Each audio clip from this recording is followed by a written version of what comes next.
Sandro, how we doing? Doing pretty good. How you doing? That's I'm doing great. This is Brian Casey with Touchdown Europe. We're here interviewing Sandro Platzgummer right before the start of the ELF season. Sandro has made his way back from the States playing professionally and is now back in Austria, his home country, gearing up for in their third year now, the European League of Football. So we have a lot of great questions, and we're very thankful for Sandro to take the time out of his busy schedule, and we're going to find out a little bit more about him.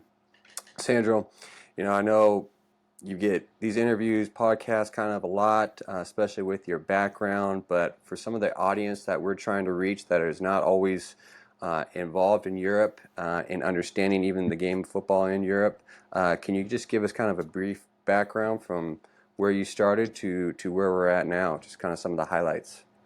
Um, where it started was back in '03 when I started playing football as a little kid, and then went through all the youth programs in Austria, and then some national teams. Mostly Raiders, obviously club football. Mm-hmm. Was picked up by the international program. Actually, like looked at the combine workout. Went to Florida, went to the Giants in New York 3 years, and now I'm back here. Awesome. You glad to be back? Yeah, yeah. I'm pretty happy here. Yeah. Like there's so much that goes into it. Obviously, like Yeah. obviously the money that you can make in the NFL is different than a lot of different things. But like apart from that, like the money does make you happy. It's like it's the nature, it's the people. So Sure. I'm right now. Yeah, that's great. You've experienced a lot, and especially being back and one thing I wanted to kind of ask, and Germany and Austria, what I've noticed myself like playing, I've played in Europe and been a part of playing, coaching, and working with Touchdown Europe for the past 13 years now, predominantly in Germany. And I've just noticed from the other countries I've played, it's just a little more progressive in Germany and Austria. So when you came over and played in the States and maybe saw kind of, I don't know if you're able to see how the youth plays in the States compared to Austria, how was the development in Austria compared to most of Europe and even what you saw in the States at a young age? Um, in general, like football knowledge wise, I think I was above what college players mostly knew about, especially running back. Mm-hmm. Mm-hmm. I might be part of the fact that football players are not always the smartest in the US, so I think that might be part of that. They're just Mm-hmm. usually good athletes. But I think, I mean, Mm-hmm. for the most part, like the plays that we played, like I was able to draw up more of a playbook than most other running backs. So football knowledge really wasn't a problem. I think even the drills we did, like there was not much, or if any at all, that was really new to me. You know what I mean? Obviously, the Mm-hmm. it was Mm-hmm. different because I never played gunner before or kickoff, so those are the things I haven't done in a long time, and those are the things I had to like kind of learn how are you supposed to play those. Yeah. Because obviously I was always a returner, so I mean returning is always the same. Right. But the other positions I was actually I was trying to play to make the team. Those are Mm-hmm. the ones that I really learned over the 3 years, which I think I showed it in practice. I really showed a lot of improvement, like my second and third year practice Mm-hmm. wise. In special teams, I was doing really well. Obviously, in the games, that's a different That's story. great. I didn't have any plays, but that's something for another topic. Yeah, yeah. Oh, I got you. Yeah, and that's one thing that I've kind of seen, especially in Austria and seeing with the AFL and watching Swarco.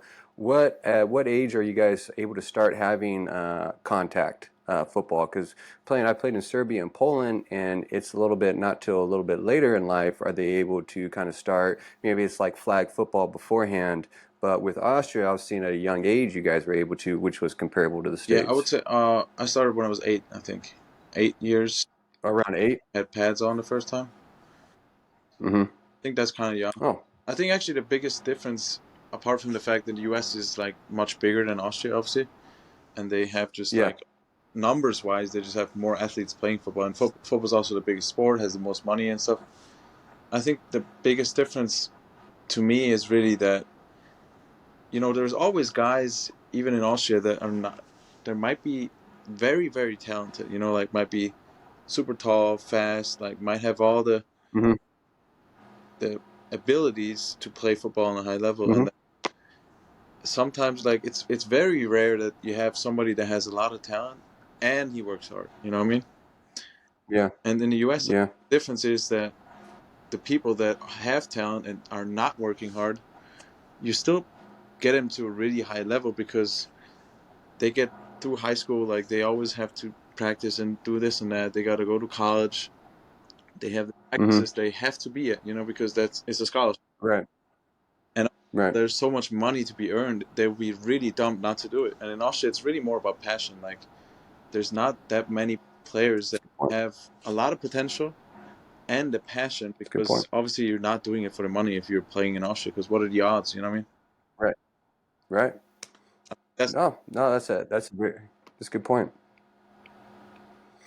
Yeah, do you think, and then also, I mean, at what age were you at, where you officially started for the AFL for that senior team? How old were you? I was 18. That was in back 18. kind of like 17 because when I 2014 I just turned 17. I played for the Mm-hmm. second team for like 2 games. Mm-hmm. Did really well, and then which is on the men's level, and then I played for the first team, which was in the highest league. Back then it was the Mm-hmm. AF. Yeah. And I played about maybe 2 or 3 games where I had like, let's say maybe 10 plays in the fourth quarter, something like that. So Yeah. not really, maybe 5 plays, not that much. Kind of like what I had with the Giants now, but that was really just Right. my first. It was in season. It was no preseason. It was like real games. We were up like Gotcha. 2 touchdowns, I think. Andy Hofbauer was the running back then, and I had a few. Oh, really? Yeah, yeah. And but the plan was, they actually didn't even want me to play men's level with like 17 years old yet. They wanted me to still play youth in the fall. So it was kind of like look into like the men's level already because I was doing really well at the youth and didn't have like much of my many competitors that Gotcha. way. So Mm-hmm. and they still had me like, no, just go back down, play some youth football, ball out, and then because they didn't want to, throw me in there too early. And then 2015 was really Right. the first year, like when I kind of started as a starting running back mid-season, even after I had like a breakout game, and then ever since Mm-hmm. 2015, I was a starting running back till 19 when I left, basically. Right. Yeah, because comparing like to the States, you're in high school and as a senior you're 17, 18, but you don't play anyone that's in their 20s yet or 19 or 20s. You're playing your same age level to lower. And then when you get to college, probably the highest age that you're playing against is 23, 24. Maybe with the son being 25, but playing in Europe and especially starting young, you said at 18, and then gaining some speed, you're playing against guys that are in their late 20s, and That's then true. especially some of the Americans that are coming over, you're having mid 20s, late 20s, early 30s, like a lot of them being kind of in their prime, and you're coming at 18, 19, 20 playing against these guys. Do Yeah, you that's feel that also helped you to prepare for something like the NFL like that? Do you see that because yourself, Maurice Boehlinger from Germany, were able to make that transition, and just asking, seeing if that helped you, if you believe. I'm certain of it. Like, I mean, Beringer's path was quite different. I think he started football. That's a whole Right, different story. I mean, right.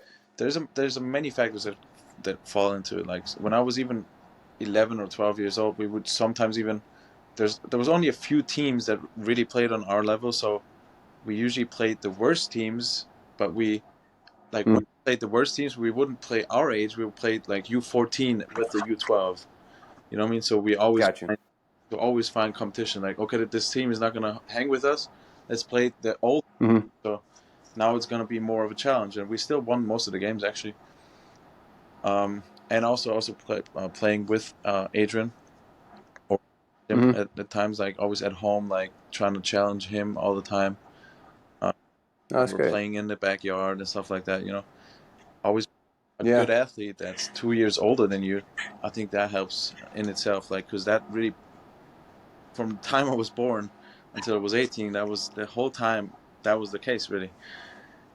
And Yeah. yet then the men's level, um, even it started at the U19 level. When I was 15, I was the youngest to make the U19 Austrian national team, Hmm. which we won the European Championship with. Austria has been unbeaten in the U19 level, I think, for over 10 years.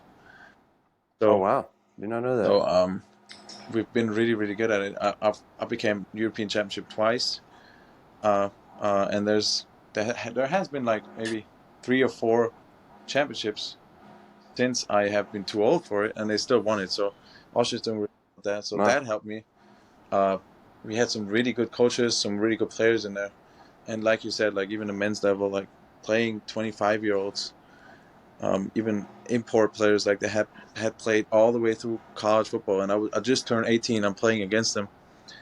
That certainly increases your toughness, I'm sure, and Hmm. also increases the likelihood for injuries, which in a way can be a problem. And I guess That's true. that wasn't the biggest problem for me at the end of the day. So I guess I was lucky with that. Hmm. Yeah. That's no, it is a good point because yeah, on the one hand, it is preparing you for that next level, or a lot of times guys want to get to the stage to either college or the NFL, some professional level. But as you mentioned, at a young age, you're hitting with guys that are more developed than you, and that contact's going to be a little bit more severe. So you're developing these injuries, probably at a younger age. So no, that's a great point. I mean, you were with a pretty dominant team, well known in Europe. If you know football in Europe, you know the Swarco Raiders. You've heard of them. I mean, your stadium is of of a elite caliber compared to the rest of Europe. So with that, was there some memorable players that you remember playing with that kind of stand out in your mind? I mean, I know guys that went through there of Talib Wise, Patrick Donahue, some great players. Are there some certain ones that stand out in your mind that you were like, man, I got to play with him? There's a lot, There's a lot that you could probably Yeah. induct into the European Hall of Fame. Like Michael Havertine, obviously, was one that really helped having as a left. Okay. Like I think in his prime, he could have played in the NFL. Honestly, after I've been in the NFL, I still Yeah. believe that. And he was a really good left tackle. Like he was probably one of the reasons for our success for many years. Always Oh, having, because he great was to such a know. good athlete too. Like we could just call screens and he would be able to run like I don't know his 4.7 or whatever speed, which is crazy for an offensive lineman. Jeez. For that size, Pace yeah. down a corner like he was really really really good. And obviously Sean Shetton was a good quarterback. Um, um, Right. Philip Markreiter, you might know him. He might have been Hmm. he was definitely probably the best linebacker at the time at least. Very Yeah. guy, fast, strong. Like he knew football as well. Like he knew what was happening. Just guys that have played football for such a long time at a high level. You can never get that with 18-year-olds. Obviously, That's that's true. Is there someone certain to like close to your position that you really feel like saying going against your brother that kind of helped you develop the competition? Is there also there's an import that kind of came in that you're like, wow, at a young age I'm able to learn from this guy. It's helped me kind of develop myself, or not so much, or was there not an import that stood out? um, I wouldn't say import as running back. No, we did have Yeah. imports because they tried to. Obviously, when I was 18, 19, they didn't know for sure yet if I can play on the European like level and everything Mhm. with all the international we Mhm. had. So they used to bring one in who ended up not playing that much because I was doing really well. Um, Mhm. the, the main person I was looking up to was obviously first was Flo Grind a little bit, but Okay. mostly it was actually Andy Hofbauer. Like he played his last year in 2014 when I was getting some reps, so I certainly Mhm. learned from him at least a little bit. And I had to kind of like fill in his shoes as well, and that's what it's been Mhm. with Raiders really since Flo Grind was a running back because Andy Hofbauer did the same with him, and then after, Mhm. but it was my job kind of like to fill in the shoes. So we have Mhm. arguably the best running backs in Europe year after year or like generation after generation because we always had somebody come up as a running back. So we never actually had imports. Like I think the only year we really had an import was probably the past season, which I wasn't even here. Oh, I yeah, don't that's true. remember having That's true. imports at running back at least, which also helps. I mean, obviously, if you don't need an import running back, you can get a receiver. You always Mm-hmm. took a quarterback. You can take somebody extra on the defense. That helps as well. Mm-hmm. And that's kind of been Yeah. the recipe for success in Innsbruck. At least part of it for sure. Oh, that's awesome. I mean, you also had a notable coach in Europe who's now, back in Germany with Schuon. Did did you feel that was a good like that kind of helped you grow as well with his knowledge and around the game and what he was able to bring? Yeah, certainly. I mean, he had so much like knowledge also from NFL Europe. Hmm. Like he was coaching in there. Right. That's Actually, right. I've met some coaches at the Giants or in the NFL that coached against Schuon at times. Back then. Oh, So really? that was pretty cool. And obviously the knowledge he had, like he was a really good recruiter, bringing in new guys all the time. Like, except the guys from youth that Hmm. were already like playing on a high level, which was very important also. Um, he just knew like practice structure. How you prepare Hmm. opponents, like the way he got us in games. He always had some extra like games. We usually had a game against a college team almost every year, I think, because he brought in like college Hmm. that we would just play Division 2 college and beat them and make our point as being a successful European franchise that can even beat teams from the US. Mostly even with a lot of backups because it was obviously out of season. So in Hmm. those games, I wouldn't usually even play. So that was cool. There's a lot of things that Shuam brought into the organization that brought a lot of success for sure. Um, That's awesome because I do remember seeing that you guys playing like a college team kind of as a prep or in the off season, preseason, and I'm probably wrong. I just don't remember a lot of other teams doing it except recently seeing the Algoy Comets. The GFL, they've had some prep games of playing against a college team, Division 2 or Division 3. So for him to bring something like that along, is awesome. That's one thing. This is a game.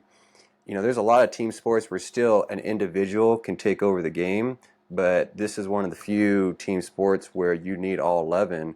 And even on top of that, it comes down to all 22, both sides of the ball, and then your coaching staff. Like one thing I saw that last year, I kind of came out of retirement and thought I was still young, but I noticed how we had everything right on paper, but we were lacking some things in the coaching staff, and that kind of ended up being somewhat of our downfall. So that's interesting. That's why I wanted to ask you about Shuon because, from a distance you see, his accolades and what he's done, and it was just great to hear from one of his yeah. players. Also Lee As Rowland, like, he was a good offensive coordinator.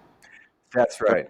That's right. I think he's with the New Yorker Lions now, or no, he's in Berlin, Yeah, I think isn't he? I think with so. Shuon. They've always been together, and he did a good That's job. right. Like he was, they were both very professional, which in a way obviously was hard for guys that weren't like starting because they could have been Hmm. on, I think on a personal level it was hard to reach them, kind of like NFL coaches, because they never tried to Yeah. have these kind of relationships with the players because it can hurt the business side. I would say in that Yeah. way that it was very very professional the way they did it, and also I obviously learned a lot from both of them. Well, that's awesome. Well, that's great. And that was, one thing that a lot of people now don't maybe remember or know of. I remember when you were playing and earlier on in the early 2000s, teens, that there was the Euro Bowl and the Big Six. And kind of something comparable now, you have the ELF, so you are drawing teams from kind of all over in different countries besides Germany and Europe, or Germany and Austria. Do you still feel like Europe might be missing something like that, a Euro Bowl or Big Six, or do you think the ELF has replaced that? Well, I think the elf has replaced that, at least out of the view of Austria. I don't know about Germany, Mm-hmm. but in Austria it doesn't seem like it's a problem with the ELF. I think everybody just treats it as okay. If you want to go like full on pro, like the Austrian league is semi pro, this is like a full pro league. Everybody Mm-hmm. paid. All the best players play for either Vikings or the Raiders in Austria, or you might go to another country Yeah. if you want to stay within the country. Yeah. It's very accessible for most players because Austria is not that big. If you got the west side and the east side, I mean, if you live Yeah. somewhere in between, I guess that's unlucky. That's a 2 hour ride for you if you want to play for an ELF Yeah. team. It's true. They kind of treat it like almost like the NFL, because now the Austrian league is not the highest anymore. It's kind of like the college league that you can basically improve yourself and show off, and then Develop. possibly get picked up by the ELF teams because they need Austrian Right. talent as well. And also the Right. Austrian kind of goes a little bit in front of the ELF, so that works. That within the first month of the ELF season, you can pick up the players because they just got done. They just finished the Austrian Football League season, so Mm-hmm. I think that's a nice thing, and it seems like it's working out so far. And in a way, I think that Right. means that ELF, I think, certainly replaced or even improved the the European Championship now. Right. And how do you see, Austria as a whole with football compared to the rest of Europe? It was always, at least from an outside perspective, an American coming in to play in Europe, it was always kind of Germany first, especially with the GFL and whatnot and more teams. And even in the ELF right now, predominantly half or so or more is German Hmm. teams. But last year, guess who won it? The Vienna Vikings, and two of the top teams were Swarco and Vienna. So, how do you compare Austria to the rest? Is it now? With that win last year, would you say Austria is kind of the premier country, or is it still got some catching up to Germany or whoever? Well, I mean, looking back, even I mean, if you look at Austria and Germany, I think Austria has been like proven to be better in the youth level. Like U19, that Mm-hmm. Germany never, even though they never participated the last 5 years, but even the 5 years before that, they couldn't beat Austria. Like Austria was just always unbeaten in the U19 level because we start so young. I think Germany, you don't really start that True. early. Um, Right. and the German football league had the thing that they had unlimited imports. So you have Right. 10 or 20 Americans on your team, there's not much room for Germans anymore, and nobody gets playing time. And in Austria, it was Good. limited That's a good mostly point. to American imports. So if even if you argue that the best teams in Germany used to be slightly better than the Austrian teams, which isn't even always true. Like last time I played Schwäbisch Hall, for example, we beat them 35-0. Mm-hmm. Braunschweig, Mm-hmm. I think that was like a one score game at the end that we lost by a trick play. So That's if you look interesting. at that, like arguably we're at least on the same level with less That's American imports. So I think that really increases the talent of Austrian players. And now everybody in Austria has like more to play for, because if you're in Germany, like I'd rather just go college because I'm not going to play in Germany because they always just have Americans. I think that plays a role. And then even if you put into the equation that Germany's about 10 times bigger as Austria is, I think that just shows that we're doing a lot of stuff, a lot of things right with football in Austria. yeah. And since we have two Yeah. teams in Austria, and there's I think 8 in Germany, right, for ELF. Yeah. Um, Yep. and that's only so they have 4 times as many teams, but they have 10 times as many people to choose from. I think it just shows that True. in a way Germany should be better, and we'll see about this year. But last year, I think it was quite obvious that there was only one of 4 teams that made it, one of 8 teams that made it to the 4 teams that were in the semifinals last season. Yeah, that's So right. yeah, I think Oh, looking at that, I'll yeah, I want to hear from you because I mean, I saw it when I played in Austria, and then also comparing it to Germany. That, like you said, it is a smaller pool you're driving from, but not having as many Americans on your squad compared to Germany, and kind of utilizing your homegrown talent more has really developed you guys. And I think starting at a young age, I think that's impressive and helps you yeah, along, and kind of. getting into like next, like talking about your path with the NFL and getting there. And I know you had mentioned it's obviously it was a different process and background between you and Moritz, but him getting drafted, did that somewhat open the eyes of some NFL scouts? And do you feel like it made your process a little bit help it out like a little bit easier, or is it just completely two different ways where it just really didn't have anything affect you? I'm sure it's in some way. I think that was kind of like around when the international pathway program started, and they kind of knew. Mm-hmm. It Right. seems like the NFL kind of figured out that there's talent all around the world, and then that the U.S. is not the only country that can play football. And mostly they learn Mm-hmm. that on the O line and D line positions. I think because they know like there's Mm-hmm. only so many people in the world that can be so big and strong, and True. there's not enough of them in the U.S. So we got to look somewhere else. So that was the True. first part, and you can still see that. Like if you look at the international program, like they mostly get big guys. Like in my year, there was only one receiver. Everybody else was like O line, D line, tight, really. Mm-hmm. So which makes it really so much harder for our skill position players because we still haven't been like taken seriously by the league as just yet. I think Beringer was looked at Yeah. as a really good athlete, so they kind of took the chance with him. And he might have not played football for long enough. He only played for 2 years or so before that. And Right. I'm like, obviously, it's always hard to change somebody's mindset because the NFL always does what's been working. Every team that Right. hasn't been good, they try to get some coaches from a team that has been good. So they all, like Right. try to do the same as somebody else. And nobody's had a European skill position player yet, so somebody's got to start it for it to really become.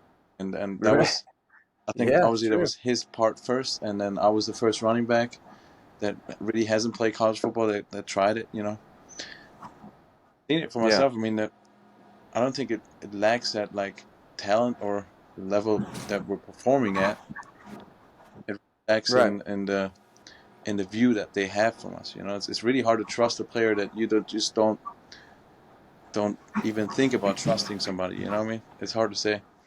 Yeah. But I obviously back in the days I always thought that the Beringer might have not been able to make a team because he hasn't played football for so much.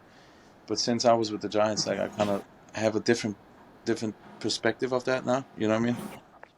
Yeah. That's a Which, good point. And then how was that? Because with a lot of people that don't know of the Pathway program or the path from a European athlete trying to make it to the NFL and even getting on a team, how was that process going from Swarco and then wanting to join an NFL team? How did that all go about? yeah, well, it was in a COVID year, so I mean the first part was all Okay. pretty straightforward. Like with the testings, I had like really really good numbers in the testings, and it showed, and that was probably the main reason they took me. Even maybe the reason that Mm-hmm. they try to compare me to McCaffrey, who is same size, about same Mm-hmm. speed. I even had some some stats, combine stats that were better than him. So I guess they were like, let's give him a shot. Like he was the best, and he might still be like the top running back in the league. And it was definitely a Mm-hmm. thing that helped me, I guess, because also like the kind of shiftier, faster guys were starting to become a thing in the league, and I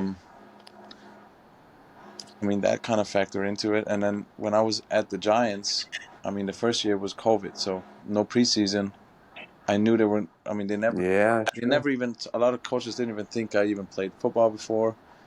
Didn't really know much about like Really? me in general. Even Yeah. they knew the colors I played in. I don't think they watched any tape. So I kind of took it as like, yeah, I knew that was gonna happen. I can't change it because there's no games to be played. There's no reps in Mm-hmm. practice because they don't think I can play. And then I just took the first year as like, yeah, I'm just watching, and then I know what's gonna happen the next year because the first year I could already kind of tell like I'm not off, like I can do this. And the second Yeah. season is when I played the first game versus the Jets. I had that big run. Um, Yeah.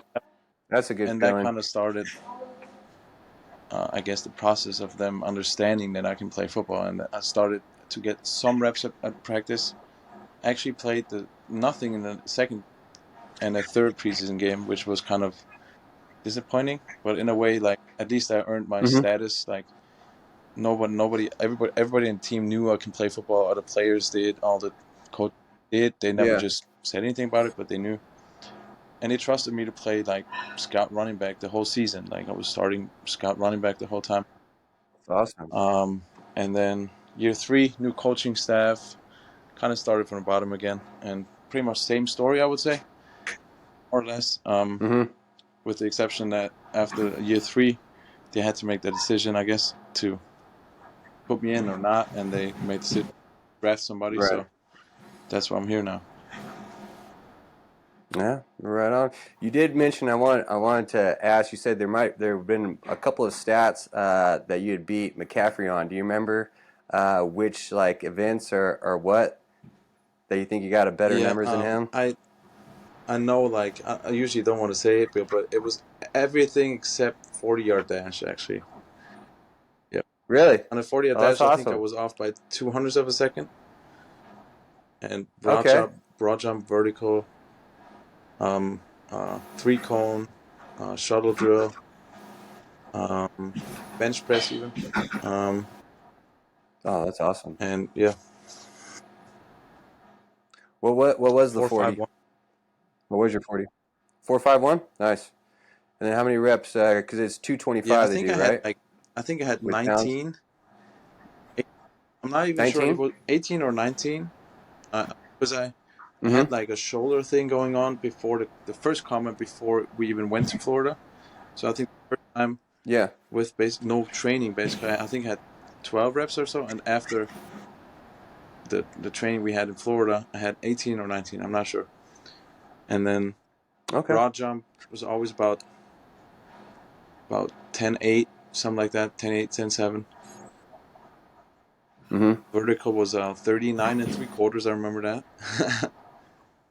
Oh, there we go. I couldn't hit the 40. And then Yeah. I mean, my shuttle was always my best since I was a little kid. Like nobody can ever beat the shuttle. Really? I had like a 3.90 in the shuttle. That was like my best time ever. Like with the Raiders, I was always around 4.0, and then I hit the 3.9. That was Mm-hmm. Personal best. That's awesome.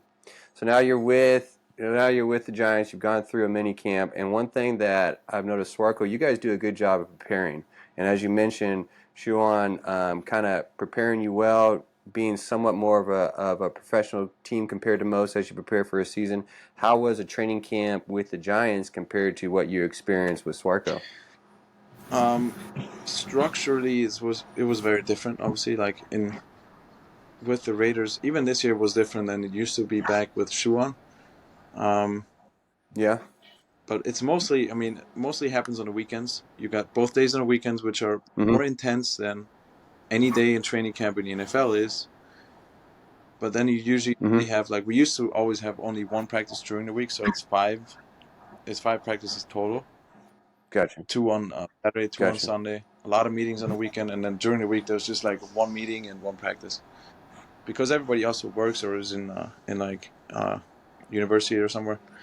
And well, it's kind of like Yeah. it adds up being about the same with much more meeting time though. This is about the same time, Mm-hmm. but meetings is more, walkthroughs is more.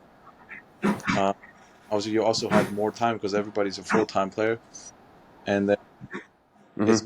it's more stretched out through the week. It's more like you never have 2 a days.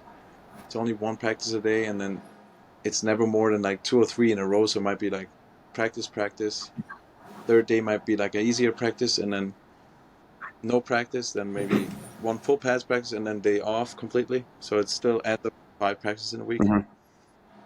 which I think Interesting. apparently scientifically that's what you want to do. And it's mostly Yeah. on grass. There's still there's still a lot of injuries because the higher level you're at, the more tension on your joints and everything, and the more can happen. Definitely. But Definitely. basically that's the plan, is to be on the grass. Scientifically, that's how much you're supposed to do. If somebody gets too many reps, no judge, it wasn't really a Mm-hmm. big deal, but like with Dayball, if Saquon had like too many reps at practice, he would be pulled back a little bit next practice. Yeah, they kind of had a number in mind what they wanted to get him at. Yeah, And then once he kind of hit that, it was like, all right, we know not to go past this. You know, when you're at that level, and that's one thing that I've always tried to when I'm on certain teams and incorporate and let them know, you know, once you're at a certain level, you know, it's more of just repetition. It's not so much of having to do hitting drills or certain things every day. You know, you should know it by now. And I think that's the one thing that Europe's trying to balance because you do get some players that do need to learn. But then sometimes you don't have enough people at practice to be able to have that rest and reps, and you're having to go both ways or be out there all the time, and then that's just taken away from your, you know, your fullness getting ready for a game day. So now that you're so now you know you've gone through mini camp, you're in season. What would a compared to the rest, you know, from the starters to yourself, what would every day look like for right you now. once in season? Well, like once in season when you were with the Giants, Oh, how did everything look um, like every day? every day is different. I mean, obviously, there's a structure week to week that always stays about the same.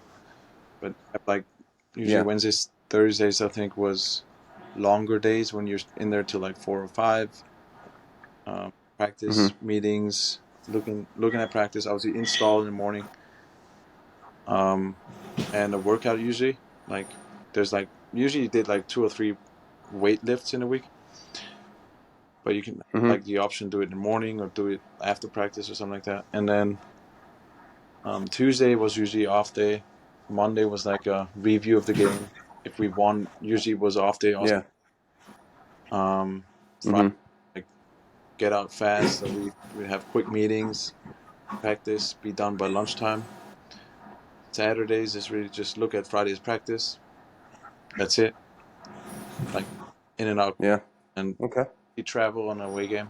Travel in the afternoon. Sunday is game day. I mean, that was really the structure. Nothing fancy. That was a week. Yeah. I mean, you have so the NFL, you're having guys from kind of all over, and some guys that you know as the NFL stands for, not for long, that are there 1 year, gone the next year. Now compare that to Swarco and being in Austria, where some of the guys you grew up playing with. How would a team camaraderie with Swarco and with Austria compared to the Giants? Was it more togetherness in Austria compared to New York, or did you see the same, or how did you see it? It's way more camaraderie. It used to be, and it's now that I'm Mm-hmm. back. It's way Mm-hmm.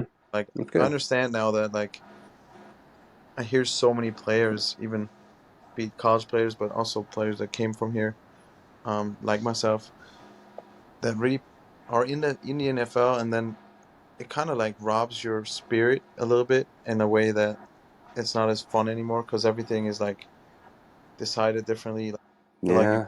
you can't really get out there and play, which is what you actually want to do. You don't want to just sit and wait and stuff. Mm-hmm. And it's a business, it's a business. People are throwing out every single day. Sure. There's new people coming in all the time. Yeah. There's probably way over 200 players that I've seen come through in the 3 years, maybe even more than 300. Like I don't even count it. So That's that's a lot, crazy. and it's certainly different. Like if in Austria now with the ELF, Americans are still kind of like similar because if you use an A spot on somebody and he's not better than your Austrian player, that's they usually they can change it, players and basically send him home and get a new American. Happens. Still, Yeah. it's harder to do because they have to fly in from the U.S. There's a time difference. They haven't been in this in the Right. program, so not really that much of a Right. practice squad. Happens with E players as well. Um, but Mm-hmm. Austrian players, and I mean, obviously the whole team in general, there's not that big of a turnover. Like what you get before the season is Yeah. about what you get at the end of the season, and that's a real difference. Like, Mhm. and that's probably one of the reasons that I wouldn't even count it as the main reason, but it's definitely one of the reasons that it's just much more fun to play here. Yeah. Well, that's good.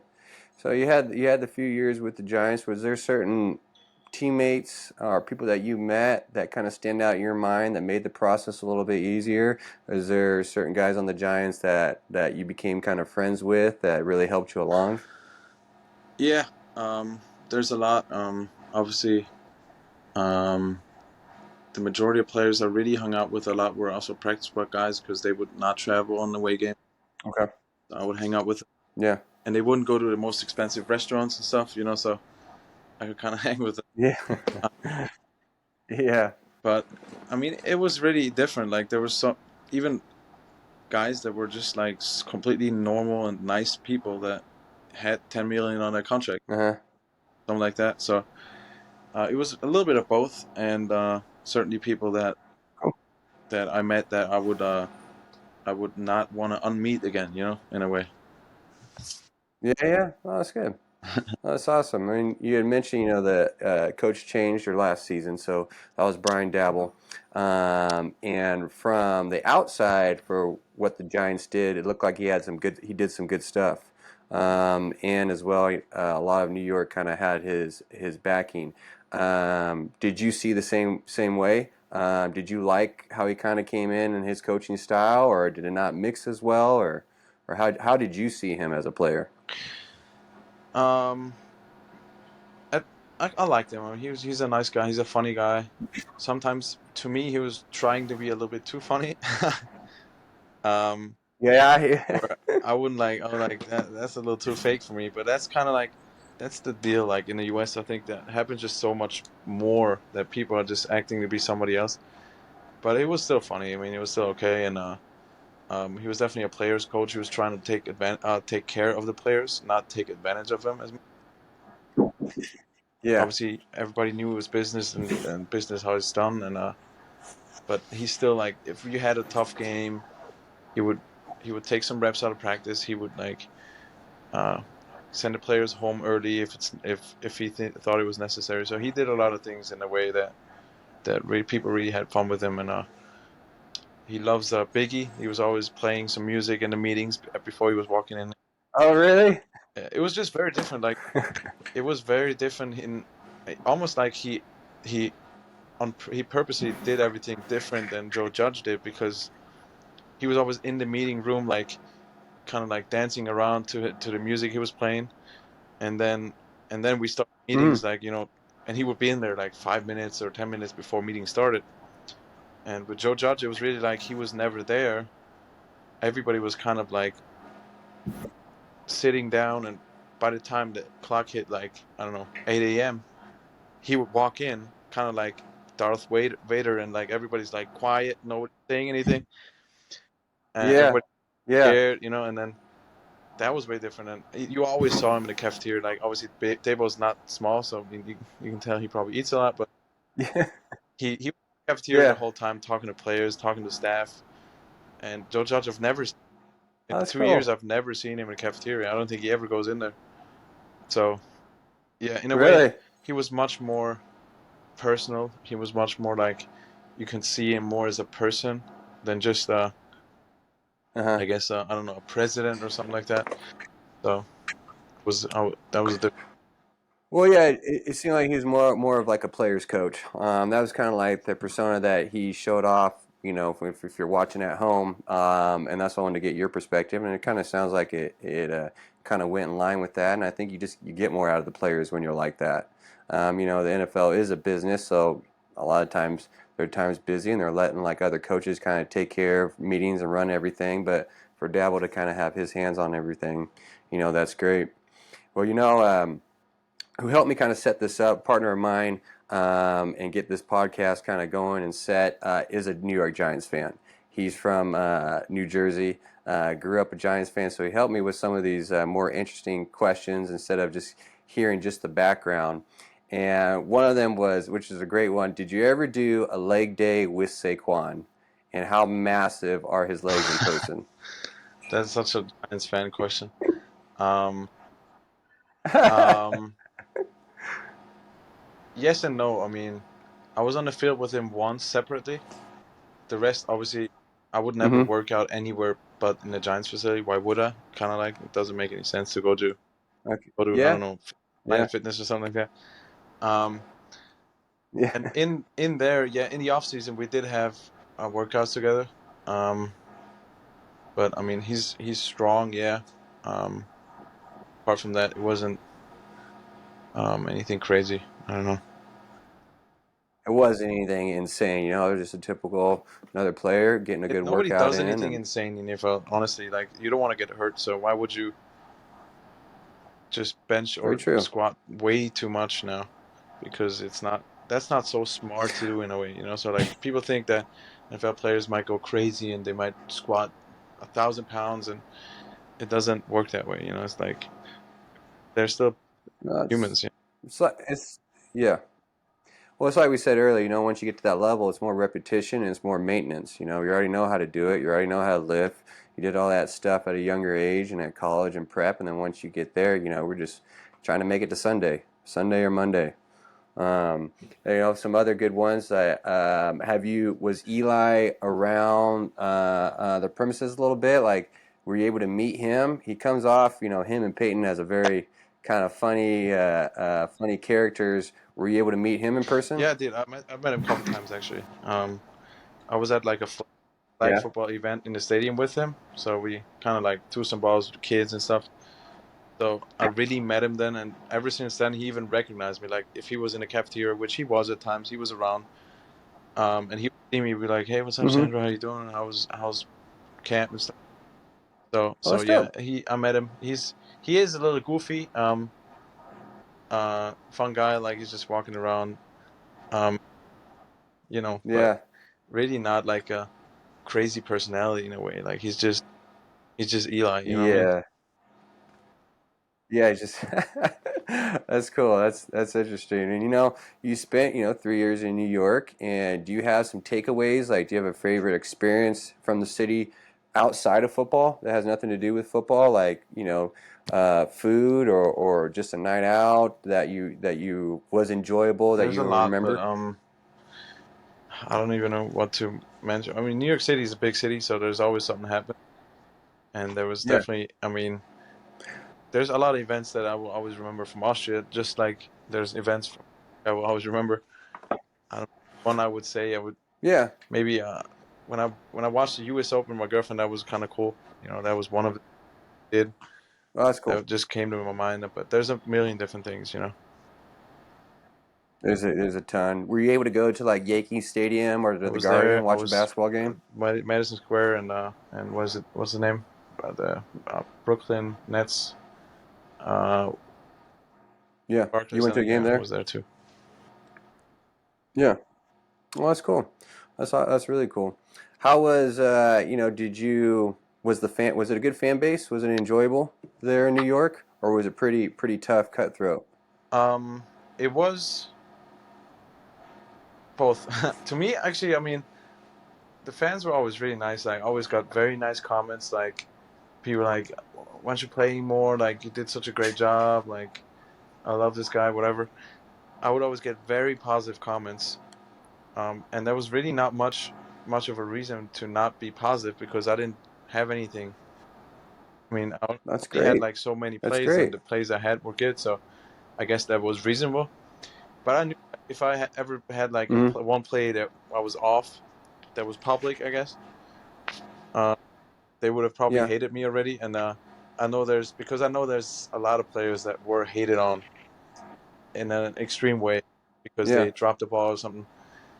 Um, and I've seen that way. I haven't seen it myself, but like towards others, Yeah. I would say they're very tough fans that are like, and they should be. I mean, it's New York. Like, if you're playing football in New York, you better play well. And if you don't, maybe don't text them that they should kill themselves, but maybe give them a hard time and tell them like, Yeah. hey, you can do better next time. Yeah. So I mean, yeah, it's Yeah. really both. It's good and bad. It's extreme.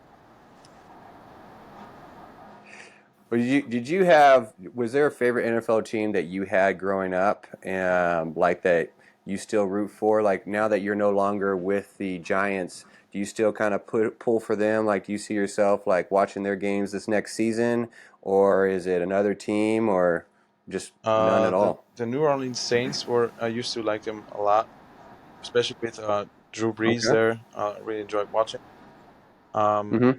At times also Camaro was a nice player, but not that obviously Brees is not there more. So Saints are not the same to me, and it's always hard to Right. really root for a team if it's not a local team. And no NFL team is local. I'm Austrian, so really going for players that I Yes. just think are, seem to be nice people or good players or both in the best ways, both, But right now, Mm-hmm. there's no special team that I'm rooting for. Gotcha. Oh, you're back in Austria now, getting ready for the ELF. You're working on your studies as well.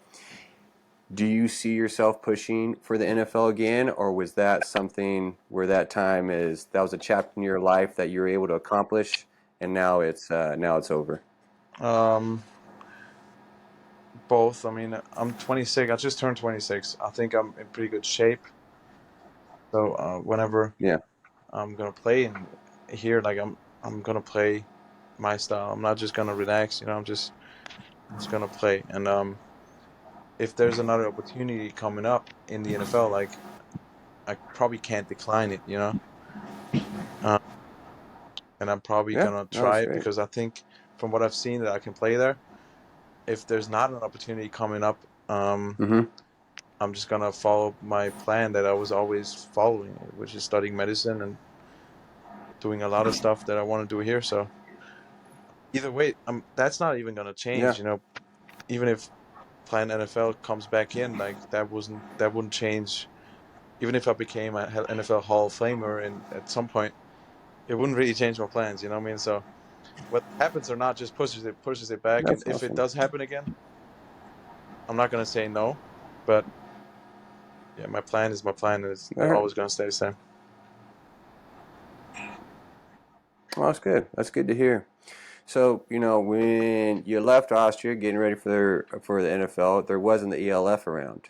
Now that there is, so you guys are in a new league, and without having experienced the ELF just yet, is there certain hopes that you have? Obviously to win a championship and so on. But is there certain hopes that you have personally for yourself and for your team that you'd like to see happen this year? Get more playing time. Number one, but, just play Yeah, up to my that's a good standard. point. Try to be as Uh, healthy as I can. Which when is this gonna this episode? When is this gonna release? Actually, next week. as soon as possible. So either we would either try to get it out this week, but with editing, it could be as early as Monday. Because you guys have is your game Saturday or Sunday. Sunday? Sunday. So it could be probably Monday that it would first come out. Okay. So I mean, with that, my foot has been like let's say I tore something on the bottom of my foot from overload in practice on the turf. Got you. So probably got Got you. I see why you asked that I'm question. probably gonna have to take care of that first, and then once I'm healthy enough to play, then just stay healthy, I guess. But it's tough. Like it's the way that we Yeah. practice is way different. Like there's no walkthroughs. It's all full speed. It's 6 practices a week on turf, which is all different from what I've been used to for the last 3 years.